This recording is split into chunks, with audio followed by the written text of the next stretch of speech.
In 2013, Mitch Weiss decided to take a path any lesser man wouldn't dare travel. He now finds himself training to become the Midwest's most knowledgeable sports broadcaster. Focusing on Big Ten and Detroit sports teams, he decided to create a dwelling where his training would go undisturbed, a cave. More specifically, the man cave. No girls allowed. Mitch enlisted a team of highly sophisticated cavemen into his service to assist him in his tireless search for, well, sports stuff. When they're not sleeping, eating, or, oh yeah, they're analyzing sports as best a caveman can. You have now entered the man cave.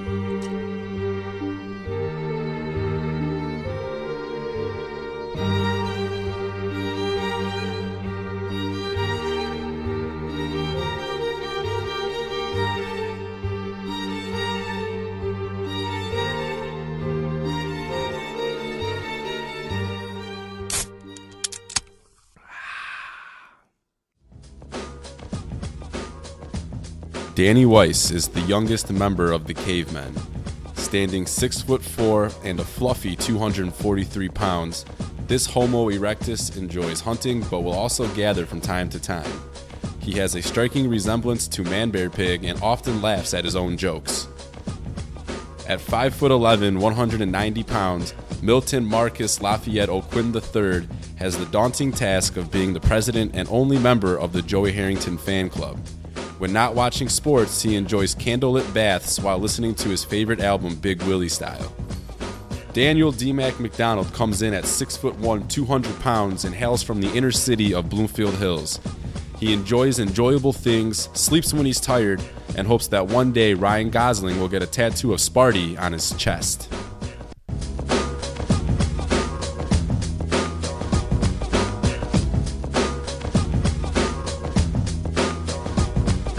Welcome to the show, everybody. My name is Mitch. And this is the Man Cave. Hello, everybody, and welcome to this edition of Mitch's Man Cave. I'm your host, Mitch Weiss, and I'm here with the Cavemen. Yo. We're going to touch on a number of topics today.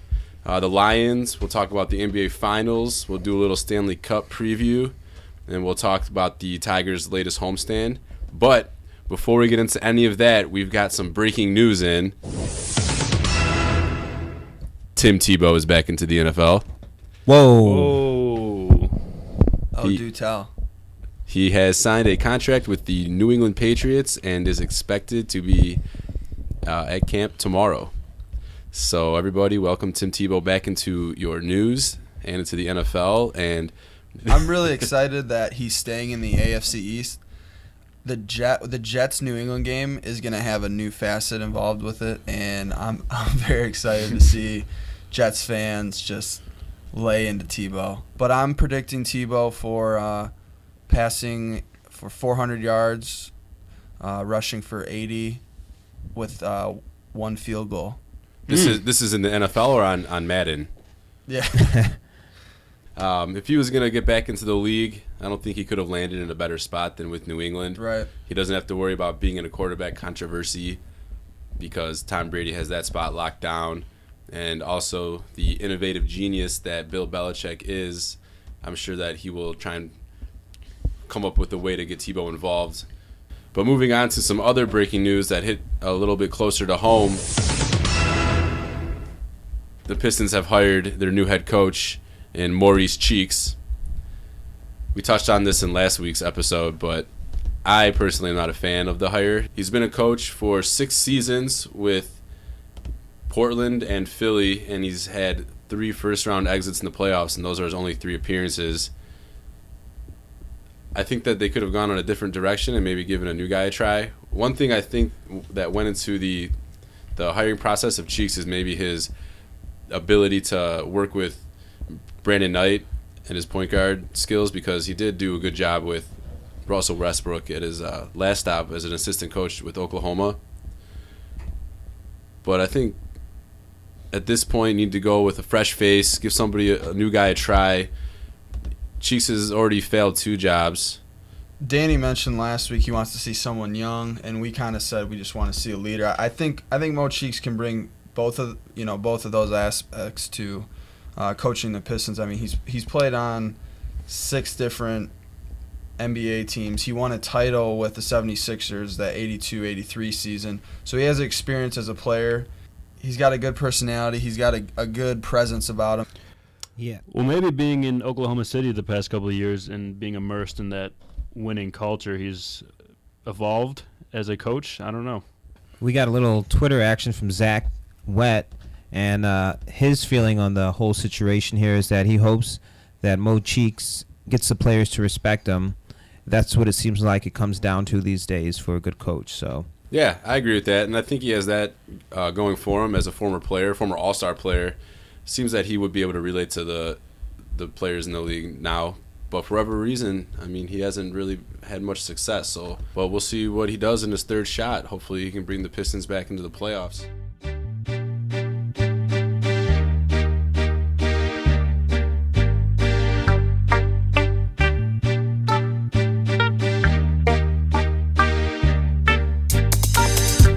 Okay, we're going to go into the Lions, and there's been a couple reports today touching on the Matthew Stafford contract negotiations, or lack of contract negotiations.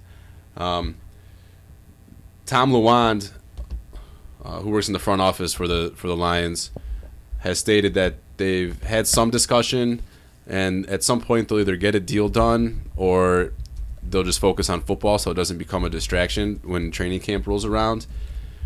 Stafford does still have 2 years left on his contract, but they want to make sure that they lock him in for the long term. He's probably wanting to prove himself on the field a little bit more because he took a big step back last year compared to 2011 when he was statistically a top 5 quarterback and took us to the playoffs. He wants to prove himself this season, increase his numbers, increase his value, and sign a larger contract than he would right now. So the organization is pushing for a re-extension of the contract because he had a weak year last year, do you think?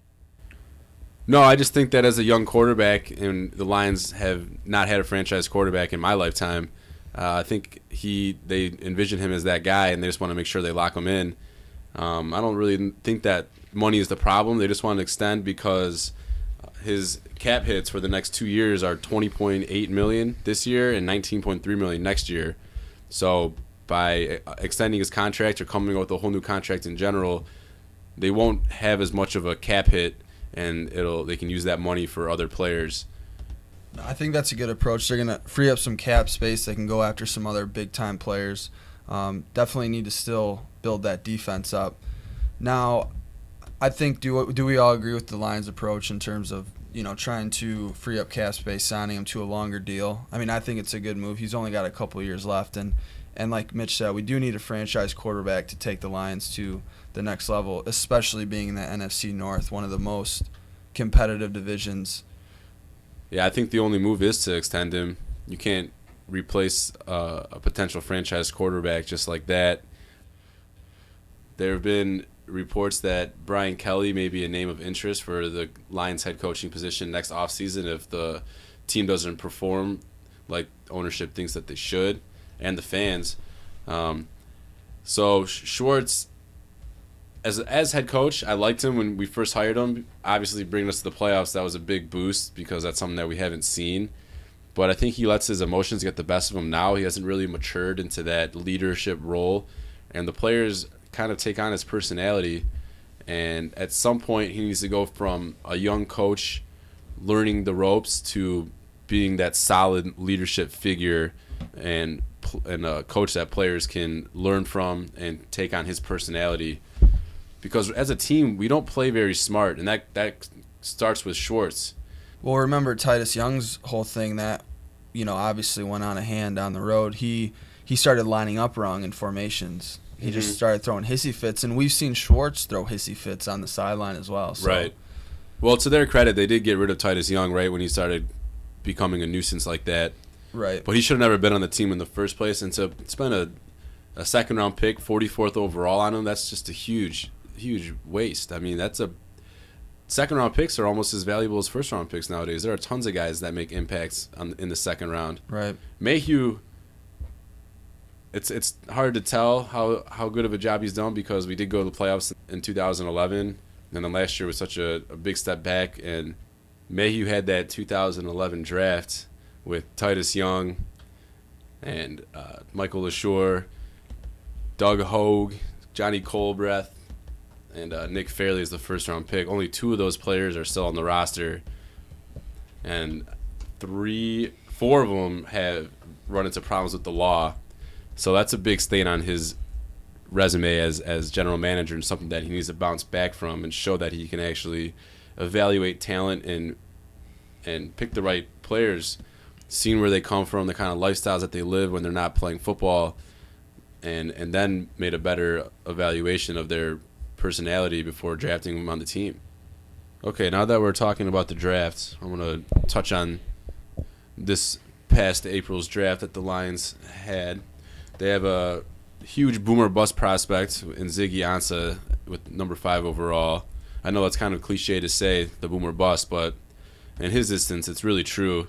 He's only been around the game for a few years, but his athleticism is off the charts.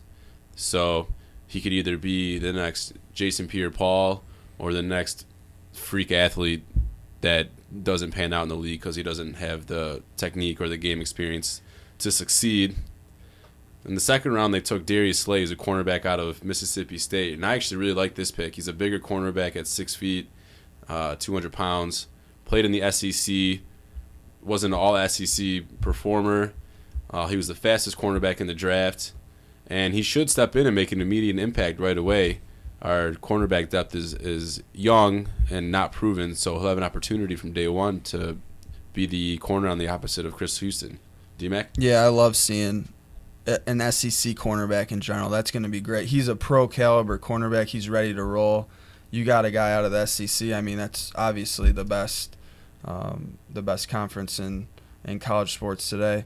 And I want to go back to Ansah real quick. He, although on the opposite side of the ball, he reminds me of a player like Antonio Gates or a player like Jimmy Graham who also didn't play ball until later on in their career and just picked up a football and happened to be a real natural fit. And their tight ends, defensive ends, same kind of body style, and he could be a beast. He looks like a beast, and we've heard great things. And his combine went great. He looks disciplined. He seems like a nice guy and well spoken. I'm looking forward to seeing him in 2013. I think he is going to be the AI of football, the Ansah. And Dominican Sue told reporters at his football camp over the weekend that he's taken Ansah under his wing, teaching him some of what he's learned over 3 years. So I think that with the proper coaching and people around him, this kid can explode to be, the next Pierre-Paul for sure. Well, we'll need him to make an instant impact because we lost both of our starting defensive ends from last season in Cliff Averill and Kyle Vandenbosch. So we don't have a proven pass rusher on the outside right now, which is something that we'll need desperately, especially with our spotty cornerback play. Having a great pass rush can really help out cornerbacks. Danny. I mean, you said it right there. I think we needed a guy who could come in and have immediate impact, and I don't think he's that guy. He's obviously very raw and needs a lot of development. So I think we should have gone with someone who's a little more game ready. Well, if you look at the 4th round, we have Devin Taylor, again, an SEC guy coming over with Slay from South. He's from South Carolina. I think he's a little more game ready, but Ansah upside is uncapped. Whereas we kind of know what we're getting with Devin Taylor. He'll be more of a strong side guy, it seems. He's got to make the team too. He's going to make the team, but he's bigger, not as fluid of an athlete, but he's strong against the run. So down the road, if both of them pan out, and then you've got your defensive ends for the next few years. Right. I know with Ansah, I don't remember for sure about Taylor, but the coaching staff actually coached them at the Senior Bowl. Oh, so, right, yeah. So they had some prior exposure to them, right, and kind of knew what kind of player they were. And they also coached this Larry Warford that we drafted in the 3rd round, the offensive guard, another SEC kid. He should step in and fill in at right guard where Steven Peterman played. He's now on the Jets. So in the first 3 rounds, we drafted 3 starters, or you would hope that they'd be starters, which is always good. Devin Taylor will probably be in the rotation. In the 5th round, we drafted a punter. I don't like drafting punters. I feel like you can sign them off the streets, but that's another starter, even if it's not at a high-value position. 6th round, they picked up this wide receiver, Corey Fuller from Virginia Tech. He's more of a project. He was a track star at Kansas before transferring to Virginia Tech. So, like Ansah, he's a guy that doesn't have much football experience, but he's got tons of upside in his athleticism and his frame. Theo Riddick out of Notre Dame, they picked in the 6th round. He's more of a playmaker type in the backfield. He can probably line up at wide receiver and running back and kind of be an offensive weapon. I don't think he's big enough to be a workhorse running back and take 20 carries a game, but they'll try and get him maybe 10 touches a game, and maybe he'll line up at one of the return spots or maybe both. He's going to be like a Dexter McCluster player. Hopefully Dexter have a McCluster. bigger impact, but I Right. think he'll bring that style of game to the Lions. Right. He's no Kevin Smith, though, who's no longer with the Lions. We're going to miss you, Kev. And then we had 2 7th-round picks. Michael Williams out of Alabama is a tight end who I think is going to make the team. I actually really like him. He's a block-first tight end, and he seems to... It's huge. Yeah, he's a big kid. And he'll be more of an H-back role, which was filled by Will Heller in past years, but now he's gone. So he'll have an instant opportunity to step in and fill that role if he plays well. And then our last pick was a linebacker out of Florida A&M, Brandon Hepburn. I'm not sure much about his production at college or what his chances are to make the team, but I do know that he is a very smart guy. I read that he is a biochemist. That's right. And so obviously if he doesn't pan out on the gridiron, he'll have a career somewhere. He can use that to his advantage somehow. Sign him to the medical staff, maybe? Maybe. But overall, I think that the draft was solid. Having 3 starters in the first 3 picks is good. The high potential, high ceiling guys, if they pan out, it could be an A-grade draft pick. But if they don't pan out, then it's obviously going to be in the C/D range. I really like that we went after SEC players. Yeah, we got 4 SEC 4 players. out of 7 are SEC. I'm excited about that.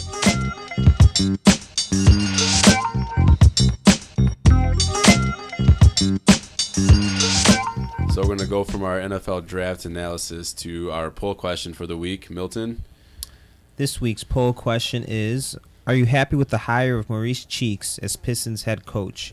And so far, 100% of our voters are not really happy about the hire. They don't think that he's the right fit. We have some people on Twitter, our buddy Adam Sparling, saying he's not sure he understands the rationale with Cheeks. Where's his value add for the Stones? And Adams also feels that we should have got Lionel Hollins, who was just released from Memphis today. So, yeah, that report just came in as we were recording. The Hollins and the Grizzlies didn't come to an agreement, so he's a coach free agent. He would have been a name that I would have loved to see. I mean, look what he did with Memphis. But, we've got Maurice Cheeks, and we're going to support him for now. And I'm sure that if he does a poor job, there will be lots of criticism, and I'll give you what I told you so. And if he proves me wrong, which I hope he does, then I will shut my mouth. All right, we're going to take a caller now. We got Kyle Dodd in Toledo. Kyle Dodd, what's on your mind? Hey, guys. Short-time listener, couple-time caller. Finally got through. I just had a couple, or actually just a single question for you guys. I know it's a little bit outside of your geographic territory, but being that you guys reign from Detroit and are supposedly hockey town, I was wondering what your opinion was on the Pittsburgh Penguins' epic collapse in the Eastern Conference Finals. Do you think Coach Disco Dan has a chance of being a Pens coach again next year? What do you think about the goalie situation? All right, well, first of all, it was a huge surprise that the Penguins got swept in the Western Conference or Eastern Conference Finals. I definitely thought that they were the favorite and at least would have put up a better fight against the Bruins. As far as the goaltending situation, I've never been a big Marc-Andre Fleury fan. I always thought that he was kind of hidden back there by a supremely talented team, but he was exposed in the playoffs, and Vokun actually performed very well until the Eastern Conference Finals. but he's not the type of goalie that's going to be a franchise type goalie. He's more of a free agent addition, one and done type guy. And then as far as the coach, he's had success. He won a Stanley Cup with the Penguins in 2009, but obviously since then he hasn't performed as well as the organization and the fans would like. So he's got to be on the hot seat. I don't think that he deserves to get fired right now because he did make it to the Eastern Conference Finals, but if he has another subpar performance next season, then he could easily get the boot, and I think that he should. It's kind of crazy stat that the Penguins only scored 4 goals in 4 games. So I don't think it can all be placed on the goalie. I think, it's more on the coach. I mean, if you can't coach superstars to put the puck in the net, there's got to be something wrong there. Yeah, I mean, they're a very talented team, and to get swept and embarrassed with 4 goals in 4 games like that really is unacceptable. But I'm glad that he brought up the Penguins in the Stanley Cup playoffs because the Cup Finals are starting here soon, and it's an original 6 matchup, which hasn't happened in 34 years, which I think brings a little bit of sexiness to the Cup for those that are fans. I know that the NHL doesn't get as much pub as the other leagues do, but as a hockey fan, and I'm sure that you guys can touch on this too, I'm excited that it's an original 6 matchup. As much as I dislike Chicago and wish that it was the Red Wings instead, it's nice to see this kind of matchup with 2 great cities, great fan bases, so it should be exciting. Yeah, at one point or another, the both teams were down 1-3. Both came back, won 3 games in a row to go on, and that's an amazing stat. And to get these 2 teams in the finals after a feat like that, it's going to bring a lot of good publicity and be great for the sport. Yeah, the Madhouse on Madison is going to be rocking at 8 o'clock this Wednesday. I'm interested to see how the Blackhawks match up with Boston's size and physicality. I know the Blackhawks, they play a physical style. They did against the Red Wings. We saw that firsthand. But the Bruins, I was watching some of that series with the Penguins, and they just bullied them, and they're huge. And it'll be an interesting matchup to watch. Yeah, but if there's a team that can counteract that, the speed and the skills of Taves, Kane, Hossa, Sharp, just to name a few, is unprecedented in any other team in the league right now. Right. For Boston's side, their first-year goalie, Rask, is reminding me a little bit of Jonathan Quick from last year with the Kings. The Kings were an 8 seed, so it was a little bit different. They came out of nowhere, and Jonathan Quick, they rode him pretty much all the way to winning the Stanley Cup. But Rask has been great, and because of his play, I'm going to pick that the Bruins are going to win in 6 games. I'm going to have to agree with you on that. I think that's spot on. I'm gonna have to go the other way. I'll take the Blackhawks, and just for the opposite reason, I think Corey Crawford has brought his A game, and then you have the offense of the Blackhawks. You have the best team in the NHL right now, and I think they're gonna take it home, especially after coming off a 1-3. They were down 1-3 to the Detroit Red Wings, coming back, winning 3 in a row, and I think you give Blackhawks the Stanley Cup in 2013. Yeah, I agree with you, D-Mac. I think they have a very explosive offense, and I think they're going to take them in 6.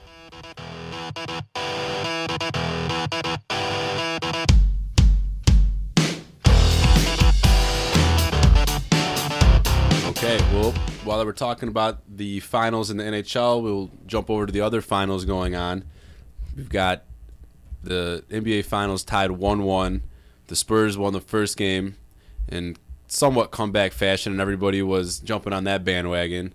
And then the Heat come back in Game 2 and completely just run the Spurs off the floor in the fourth quarter and end up winning by a wide margin. But before we go any further, if you remember from last week, there was a little wager placed on the Miami-Indiana. I think I recall Game something 7. like that happening, yeah. Yeah, I thought you might. Yeah. Danny and D-Mac had a little $5 bet. Danny, want to give us the audio on that? Yeah? Yeah. Yeah, let's go with it. I'm going with it. All right. Well, we're gonna do a $5 bet then. All right. Good. $5. You got $5? Yeah. Did I make a bet with someone who couldn't have covered their end if they lost? You'll never know, bro. You're 'cause right. You lost. Damn. You lost in Spartan fashion. Okay, so it's have an exchange there. D-Mac, hand over the $5. So crispy. Could give me a new bill. Congratulations, your Been net through the wash like 3 times. your net value just increased by 50%. Yeah, this is going straight to the market. Go put it on black. Do yourself a favor. All right, so now Danny has enough gas money to get home from Royal Oak to Birmingham. It's true.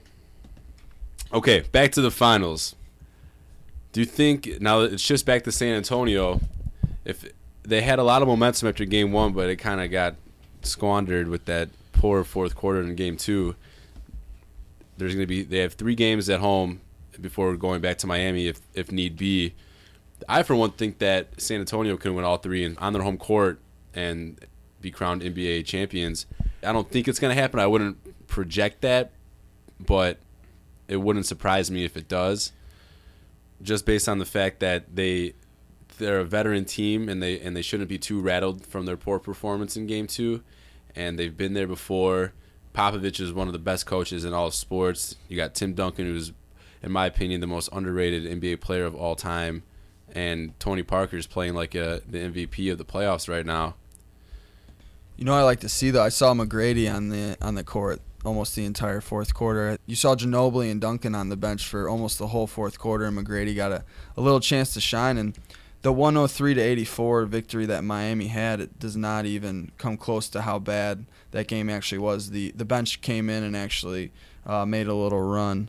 I know that's not the way that T-Mac envisioned himself playing in the NBA Finals and scrub minutes in Game 2 in a 20-point blowout. But the memorable moment from Game 2 is that LeBron block on Thiago Splitter. Yikes. Even though Not in my house. little Mutombo action there. Even though the game was already out of hand at that point, I believe it was a 19-point margin. That was still just an absolutely ridiculous block for LeBron to go up and challenge a 7-footer coming through the lane with all the momentum that Splitter had and just absolutely deny him. You know, a lot of players nowadays would have just let Splitter go, especially with the game being out of hand already, with the fear that they would get posterized. But LeBron stepped up, showed a little bit of kahunas there, and challenged Thiago Splitter at the rim and came out victorious with one of the best blocks I've ever seen. You know, it's little things like this that, as a fan, you just start to respect him more and more. Right, absolutely. One thing from the game that I took away, though, and I found this very interesting, was when Miami was going on that run that they had, Dwayne Wade was on the bench for a lot of that run. I don't know if that's just a one-time incident and the guys that were on the floor just got hot and LeBron was finding the shooters. You know, Mike Miller was hitting threes. A couple other guys hit a couple threes. 5 for 5 from 3 during that run. Yeah, during that run. So maybe that was just a product of those guys being hot, and Spoelstra didn't want to mess up that run there. But Dwayne Wade definitely has not been himself this series. I think that they're going to need him to play better if they're going to prevail in this NBA championship. But as far as the series goes, I think that San Antonio is going to win in 7. I think that this one's going all the way. I think that they're going to take 2 out of 3 in San Antonio and then go back to Miami and win the 7th game. I think the Spurs are going to take it in 6. I think Miami's going to win 1 game in San Antonio, and then when they fly back to South Beach for Game 6, I think the veteran and the closing that the Spurs are capable of, I think they're just going to take care of business. D-Mac?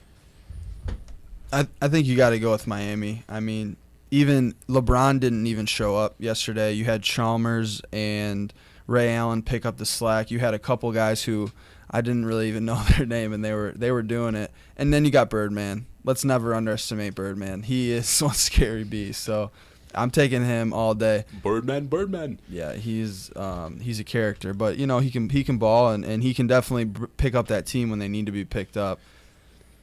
Yeah, the only thing I like about the Miami Heat is Juwan Howard, but again, if I'm betting money, I'm going with the Heat in 6. Okay, so speaking of betting, it seems that you two like Chicago and Miami, in the NHL and NBA Finals, and Milt and I like Boston and San Antonio. So why don't we do a little parlay bet here? So how about the losers buy beers and wings for the winners, with Danny, of course, getting a nice ginger ale or root beer. Well, actually, with the diet, I'm going to have to go with a nice ice-cold water. Wow, okay. What do you guys say? You want to have a little huddle up and think about it? What do you say, Danny boy? Listen, I'm already 1-0 on the show. Let's go with it. Yeah. I got the winner on my side this time. I'm feeling good. Yeah, let's do it. All right, we're in. I'll make sure I come hungry next time. Ooh. And, I'm ready to eat some wings. Bonus points. What are you guys taking the Spurs in? How many games? I got them 7. 7. You said 6. I said 6. I got Heat in 5, man. They're just going to do You it. think they're going 3 straight in San Antonio? Did I stutter? Wow. Yeah. Confidence there. Open up that mouth. Wow is right.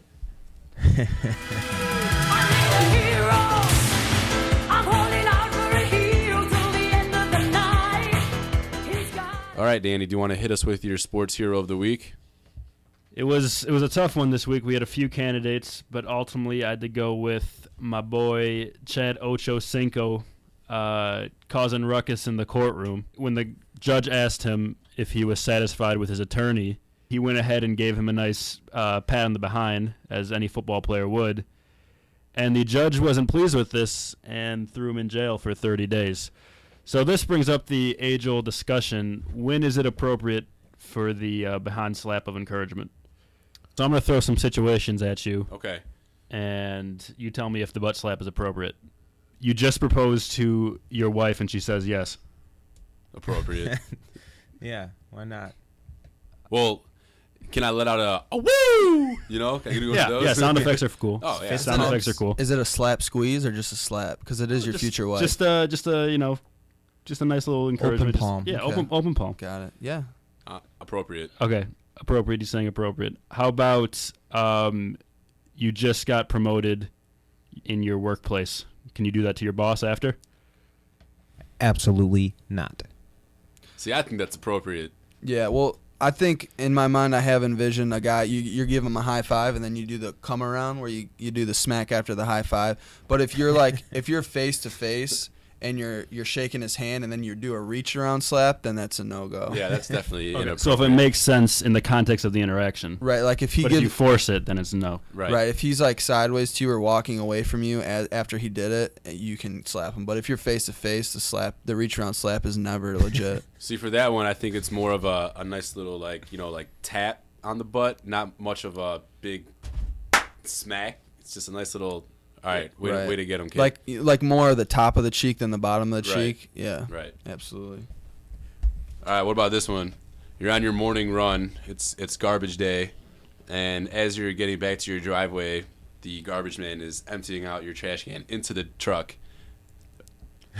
Is that a butt slap moment? Only if you look in there and there's no trash left. Because, I mean, sometimes there's trash stuck at the bottom and you get it back and you're like, oh, man. But if he does a legit job, and a lot of times now you'll get the truck machine that picks it up itself. So if he's doing this manually and he does a great grab and a great throw in and he puts it back upright, I'm sprinting out there and he's getting an ass See, that's a slap. big thing for me. I hate when they throw the cans back out all over the place. You have to go. Take some pride in your work. You have to go Absolutely. 3 blocks down the road just to get your trash can. Yeah, they get paid well. They got good benefits. I Yeah. mean, I'm not trying to go to another city, another area code just to go pick up my trash can. seriously. But yeah, if he's doing his job and it's above average, he's getting a slap.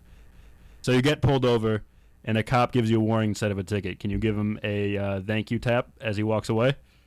I think you can, but you have to be careful because if the side of his butt is the side where his gun holster is, and you're going to tap, give him a little tap, and you end up reaching for his gun, then that could become a sticky situation. But if it's the other cheek, then I'm all for it. I mean, to me, I think you avoid all physical contact with police officers in general.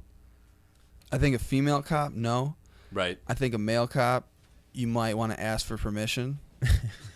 How would you propose that?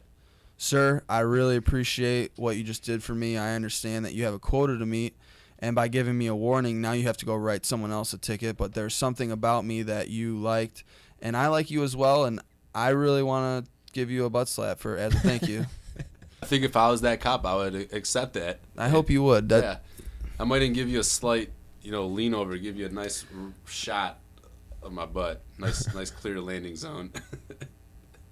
That's what I love about you, Mitch.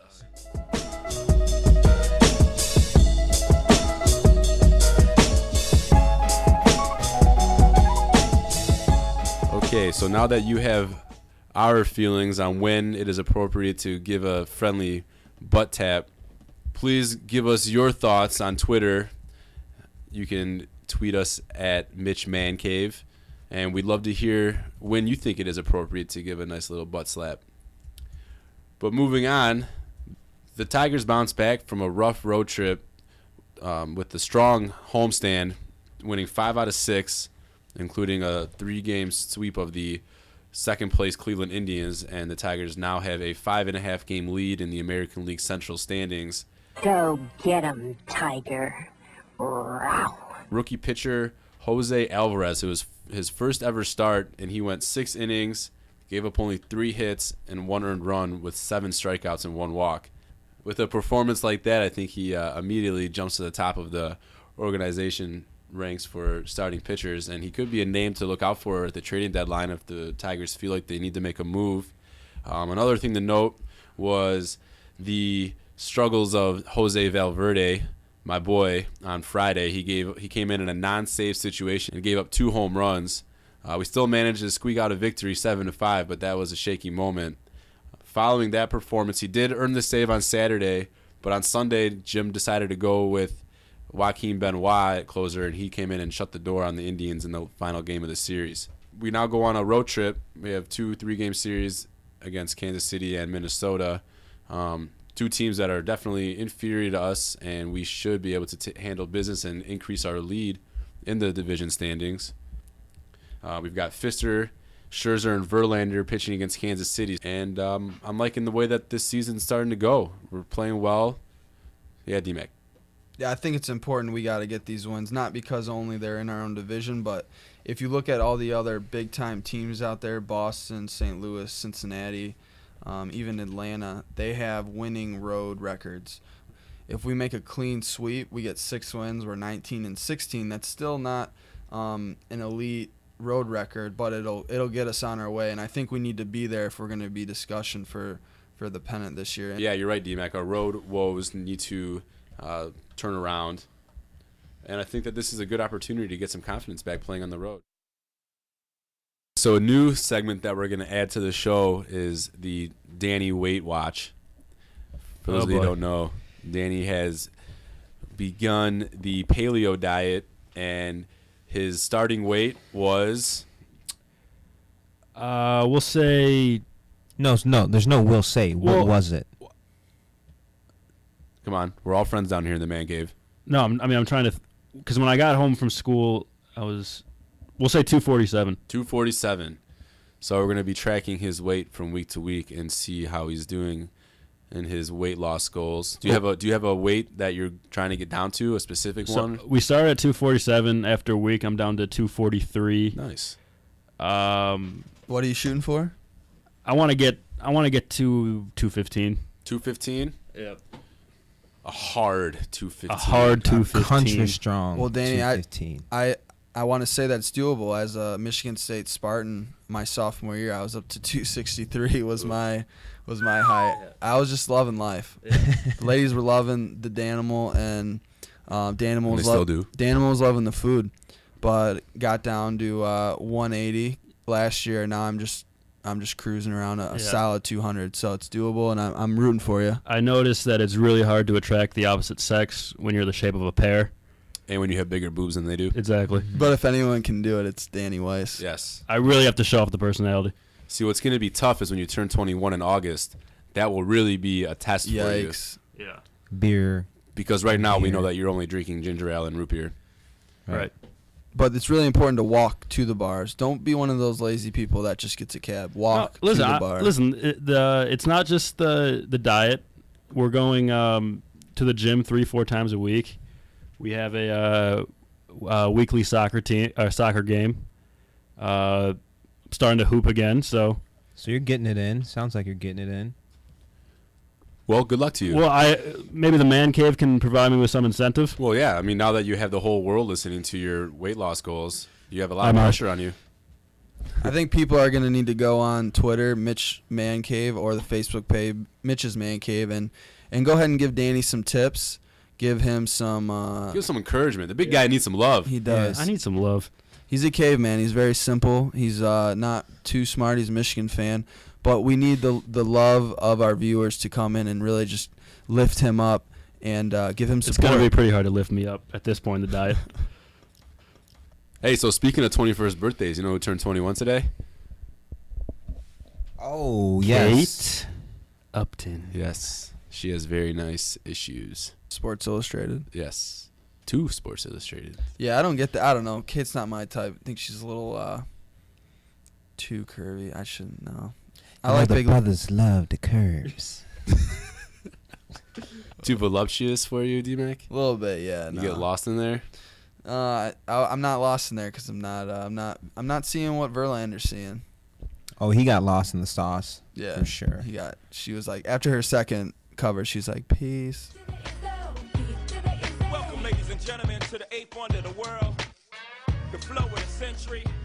On behalf of the Cavemen, this is your host, Mitch. Thank you for tuning in, and you may now exit the Man Cave.